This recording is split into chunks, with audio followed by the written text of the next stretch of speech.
네, 바로 시작하겠습니다. 저는 하나투칼에너지스의 심판현 차장입니다. 저는 한 10년 정도는 PPP 공정 개발, 파일로트 운영, 신제품 개발 이런 것 위주로 했었고요. 가장 최근에는 이제 아이소부텐 폴리머를 생산하는 공정 개발하고, 그다음에 파일럿 설비를 통해서 실증도 하고, 그다음에 상업 설계까지 마치는 그런 일을 했었습니다. 지금은 카이스트의 에너지 시스템 엔지니어링 연구실에서 박사 과정으로 지금 연구 중에 있습니다.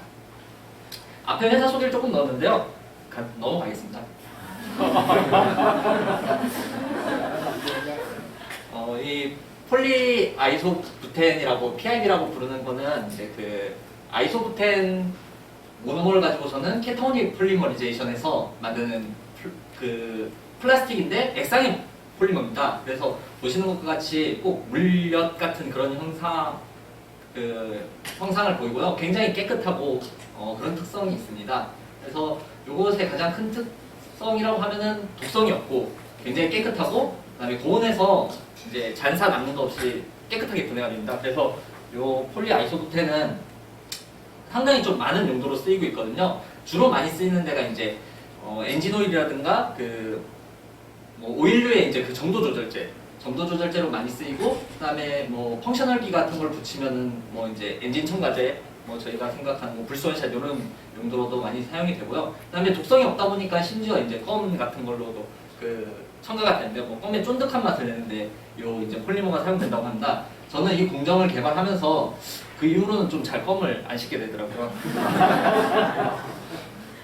그러면은 이것을 이제 왜 개발하게 됐냐 배경을 살펴보면은 워낙 고가 폴리머입니다. 이게 납사하고요 이제 그 단가 차이가 톤당 한 1,000불 넘어가거든요. PPP 범용 제품이 한 300~400불인 거 생각하면은 최소 3배에서 한 4배 정도 되는 엄청 고가의 폴리머죠. 그 다음에 이제 지금까지 이제 마켓이 굉장히 꾸준히 성장을 했습니다. 그러면서 이제 가격도 계속 올라왔고요. 근데 좀 뭔가 이제 그 장기적으로 보면은 아까도 얘기했지만 주 용도가 이제 엔진 첨가제 이런 용도로 쓰이는데 지금 차들 많이 이제 전기차로 넘어가고 있죠. 그러다 보니까 향후에는 좀 또 이제 장래성이 떨어질 수 있겠다. 그래서 지금 사실 상업 개발까지 마친 상태인데 그 상업 건설하는 거는 지금 보류 중에 있습니다. 근데 어쨌든 그런 걸 떠나서 이게 상당히 고가의 제품이거든요. 그러다 보니까 이게 공정 프로세스 상에서 이제 로스가 생기면 그거 다 돈 로스거든요. 게다가 이제 앞으로도 이제 경쟁은 더 치열해질 걸로 보이기 때문에 그런 면에 있어서 요 이제 프로세스에서 이제 모델을 만들어서 이제 물성, 구체적으로 이제 분자량, 정확하게 이제 분자량이 정도랑 연관이 되거든요. 그 분자량을 어떻게 이제 예측을 할 것인가 그 의도로 이 과제를 시작을 했습니다.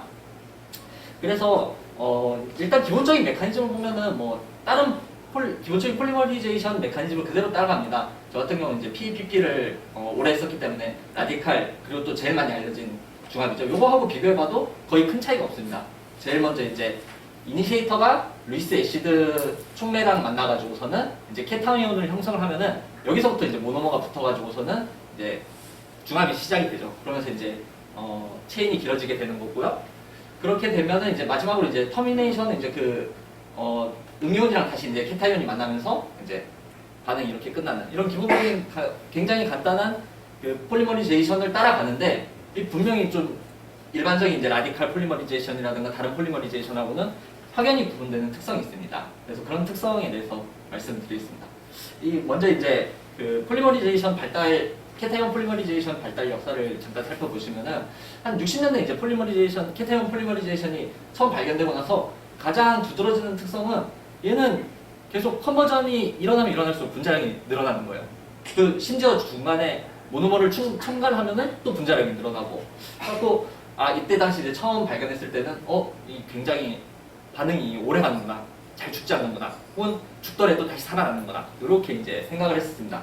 그 다음에 분자량도 굉장히 이제 좋게 나타났었거든요. 단순하게 이제 오래 간다, 죽었더라도 살아나는가 보다 이렇게 이제 생각이 됐었는데 80년대에 들어오니까 분자량 분포가 굉장히 넓은 요 숫자들이 이제 분자량 분포를 의미하는 숫자거든요. 이 정도면 꽤나 높은 수치인데 분자량 분포가 넓은 데서도 컨버전에 따라서 계속 분자량이 늘어나네, 모노머 첨가니까 또 분자량이 늘어나네, 이런 현상이 보이는 겁니다. 그래서 폴리머가 죽었다가 다시 액티베이션 돼서 여기서 프로파게이션이 또 일어나고 다시 죽었다. 이 과정을 반복하면서도 이온 자체도 이제 페어 음이온하고 이제 페어 쌍으로 있느냐 아니면 완전히 이제 풀이 된 상태로 있느냐 뭐 이런 중간 사이에서도 또 존재함으로써 여러 가지 이제 그 키네틱 파라미터를 가지는구나 이런 것들이 이제 언급되기 시작을 합니다. 그래서 2000년대 이후로 넘어오게 되면은 기존까지는 또 이제 기본적으로 저런 프로세스를 따른다고 생각을 했는데 또 분자량이 늘어나지 않는 경우도 이제 발견이 되게 됩니다. 그래서 그런 거니까 이제 기존에는 리버서블한 이제 그 반응이었다면은 뭔가 리버서블한 반응도 이렇게 있겠구나 이런 것들이 이제 그 연관이 되면서 체인 트랜스퍼가 기존에는 메커니즘상 불가능하다고 생각했었는데 그런 것들을 통해 가지고서는 이리버서블한 그런 이제 반응도 일어나는구나 이렇게 이제 언급이 되게 됩니다. 그래서 지금까지도 이 캐타이온 폴리머리제이션 같은 경우에는 굉장히 이제 논의가 많아요. 우선은 뭐 명확하게 이거다 이렇게 이제 나타나는 것도 아니고 그러다 보니까 또 공정별로 특색이 너무 달라요. 그러다 보니까 뭐 이런 이제 모델이 있다 해가지고 내 공정에다가 적용을 하면은 당연히 안 맞겠죠. 그래서 내 공정에 맞는 그런 모델을 개발을 해야 될 필요성이 있습니다. 그다음에 아까도 말씀드렸지만 이 스테이트 사이에서 왔다 갔다 한다지만은 이제 그 이게 결국에는 솔벤트가 결정을 하는 거거든요. 그래서 이제 폴라한 솔벤트를 사용하게 되면은 이온 페어 상태로 단일한 상태로 이제 케타이온이 성장을 하면서 이제 좁은 분자구를 갖게 되고 그다음에 그 논폴라한 솔벤트를 쓰게 되면은 이제 그 이온 상태들이 이제 여러 상태가 존재하면서 이제 각각 여러 파라미터들로 성장을 하면서 굉장히 좀 브로드한 이렇게 이제 나타나는 특성이 있습니다. 그 다음에 모노머 컨섭션 같은 경우도 라디칼 중합 같은 경우는 굉장히 명확합니다. 그 이제 반응이 시작되면 워낙 빠른 반응이기도 하고 라디칼이 생성되고 없어지는 반응이 이제 금방 균형을 이루면서 뭐 유도를 해보면은 대충 이제 1차식에 대한 모노머가 나옵니다. 근데 뭐 이제 케타이온도 처음에는 그렇게 이제 따라갈 거라고 똑같이 유도를 했는데 뭐 라디칼 같은 경우에는 라디칼 두 개가 만나면서 이제 반응을 하기 때문에 이제 1차식인데 얘 같은 경우는 그렇게 똑같이 유도하면 2차식이 되고 2차식을 따르는 경우가 이제 초기에 이제 많이 발견이 됐죠. 근데 또 나중에 보니까 1차식을 또 따르는 그런 케이스들이 생겨나는 겁니다. 그래서 그런 경우에는 봤을 때는 이제 그 결국에는 이오나이제이션이 됐다가 끝나고 다시 살아나고 죽었다고 하고 하는 과정에서 또 이제 이니시에이션 됐다가 죽었다 이런 과정 상에서 기본적으로 이제 프로파게이션이 일어나는 케타이온의 농도는 일정하게 유지가 되면은 1차식을 따르는구나 이렇게 이제 나중에 이제 밝혀지게 됐습니다. 그래서 뭐 90년대 말에는 이제 그런 어떤 케이스에 따라서 이제 따르게 되느냐 결국에는 이제 초기에 넣어주는 이니시에이터랑 그 루이스 애시드의 농도에 따라서 그런 이제 루트가 달라지는구나 이런 것들이 좀 알려지게 됐습니다. 그래서 결국에는 이제 내 모델을 만들려면은 내 공정에 대해서 알아야 됩니다. 그래서 내 공정을 과연 이 앞에서 얘기한 그런 저런 특성 중에 어디에 이제 해당되는지 좀 살펴볼 필요가 있죠. 근데 제가 이제 개발한 공정 같은 경우에는 분자량이 이제 컨버전이 이제 진행이 되면 될수록 다 감소를 합니다. 그래서 분자량이 감소한다는 얘기는 결국에는 얘는 이제 그 이리버서블한 반응이 있는 거죠. 기본적으로 터미네이션 반응 자체는 이제 리버서블 하다는 거는 이제 현재 이제 중론으로는 이제 나오는 중론으로는 되어 있는 상태고요. 이거는 인정하면서도 요거와 함께 또 다른 이제 그 이리버서블한 반응이 있다는 것을 알 수 있었고요. 그 이리버서블한 반응이 있는 것들은 지금 크게 이제 베타 하이드로젠 엑스트랙션 혹은 이제 모노머 자체로 이제 케타이온이 이제 전이되는 이런 것들이 이제 제기되고 있는데 뭐 모델 해보면 알겠지만은 이 모노머 트랜스퍼로는 이 분자량이 떨어지는 게 설명이 안 돼요. 그래서 베타 하이드로젠 엑스트랙션을 이제 채택을 했고요. 그 다음에 이온 스테이트도 뭐 이제 논폴라 솔벤트를 쓰는 특성상 제가 하는 공정에서도 굉장히 브로드한 분자량이 나오고 그러다 보니까 이거는 이제 이온 스테이트도 여러 개로 존재할 수 있고 굉장히 여러 이제 파라미터를 갖는구나 이렇게 이제 볼 수가 있습니다. 그다음에 리액션 오더 자체는 뭐 실험을 통해서 금방 확인을 할 수가 있었죠. 2차 식에는 잘 플로팅이 안 되더라고요. 딱 정확하게 이제 1차식을 따르는 것을 알 수가 있었고요. 그걸 통해서 반응이 일어나는 동안 이제 그 이온 농도는 어느 정도 일정한 수준으로 유지가 되는구나 라는 것을 알 수가 있었습니다. 그러면 이제 제가 이제 모델을 만들기 위해서 저 케이스에 맞는 이제 전체적인 이제 메커니즘을 세워야 되겠죠. 결국 말씀드렸던 것과 같습니다. 이제 이니시에이터로 물을 쓰고 루이스 애시드로는 알루미늄 클로라이드를 씁니다. 이게 이제 컴파운드를 형성하고 얘가 이제 이온이 되면은 여기서부터 이제 반응이 시작이 되는 거죠. 반응이 시작돼서 프로파게이션이 일어나서 성장을 하고 이게 이제 결국 터미네이션이 되면서 폴리머를 형성을 하는데 요거 자체는 이제 리버서블입니다. 그래서 다시 살아나서 또 성장하고 또 죽었다. 다시 살아났다가 또 성장하고 결국 반응이 끝날 때까지는 얘는 이제 살다 죽었다를 반복하게 되는 거고요. 거기서 이제 체인 트랜스퍼가 일어나면 베타 하이드로젠 이제 케타이온을 가지고 딱 떨어져 나가게 되면은 이제 더 이상 성장하지 않는 폴리머로 이렇게 나타난다. 그리고 결국에는 이제 제 케이스 같은 경우에도 굉장히 브로드한 형상이기 때문에 이온 페어 하나로만 이제 정의할 수는 없고요. 요게 이제 이온 페어와 프리이온 지금 두 개로 표시는 했지만은 요 사이에 이제 수많은 어떤 이제 스테이트들을 가지고 있는 것으로 확인할 수 있었습니다. 그래서 스태티스티컬 모델은 기본적으로 이제 프로파게이션이 일어나는 확률을 가지고 시작을 합니다. 그래서 과연 프로파게이션이 얼마나 이제 잘 일어나냐. 그래서 프로파게이션이 한번 일어나는 동안에 이제 그 분자량은 다음과 같이 굉장히 잘 알려져 있는 이제 확률식이죠. 근데 얘 같은 경우에는 죽었다 살았다를 반복하기 때문에 이제 I번 반복을 하게 되면은 분자량이 얼마큼 이제 성장을 하게 되는가 이렇게 이제 정의가 되고, 그다음에 그 평균 이제 Z 횟수만큼 가게 된다 그러면은 사실 어떤 사건이 일어났을 때 걔를 중심으로 어느 정도의 분포를 갖느냐는 포화송 분포를 따르게 되거든요. 그래서 포화송 분포를 따르게 된다고 했을 때 뭐 수평균 분자량이니 중량평균 분자량이니 굉장히 또 식으로 일어나는 건 같답니다. 근데 보시면 알겠지만은 종속이 돼 있어요. 두 식 자체가.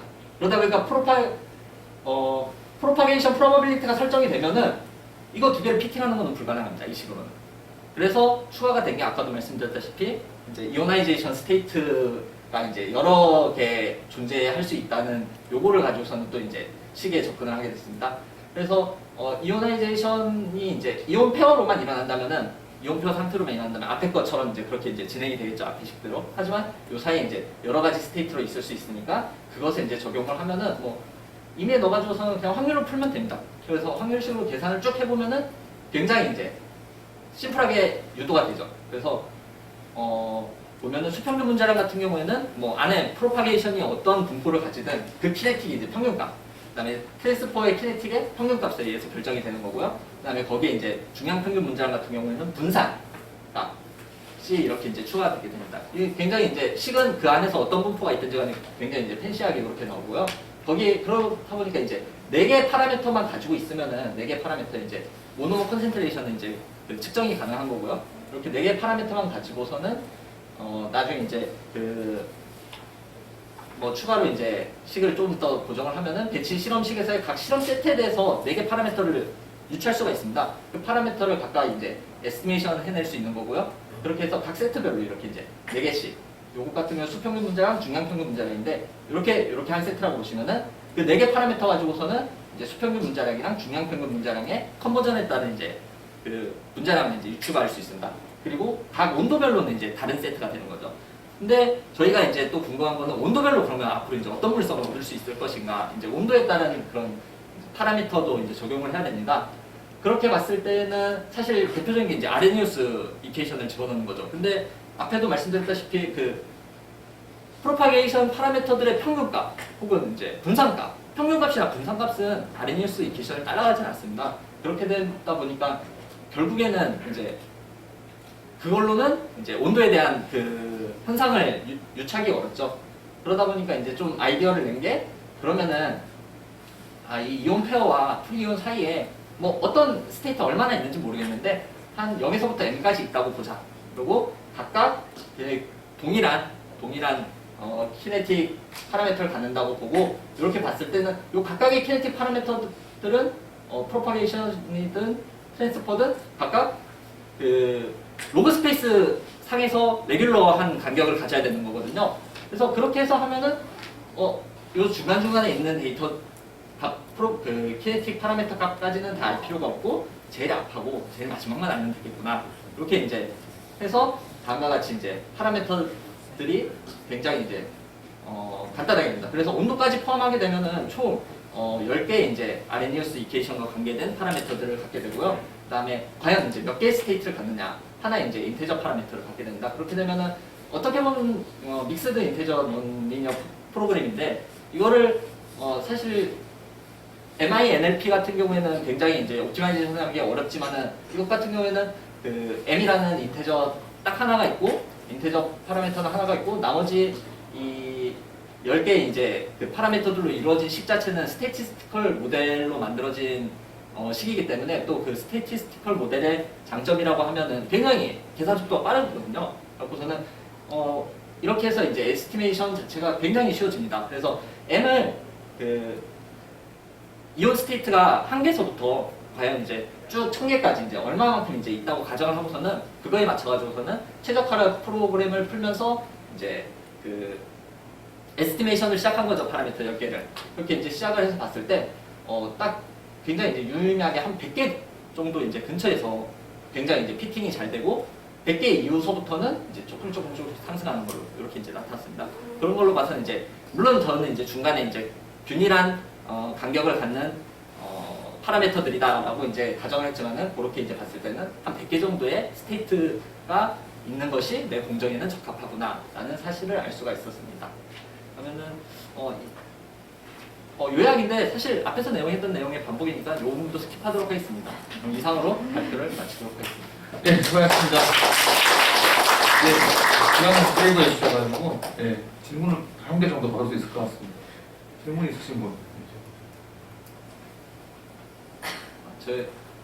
저희 이제 제가 지금 지도를 받고 있는 교수님이시고요. 저희 이제 실험실 친구들이요.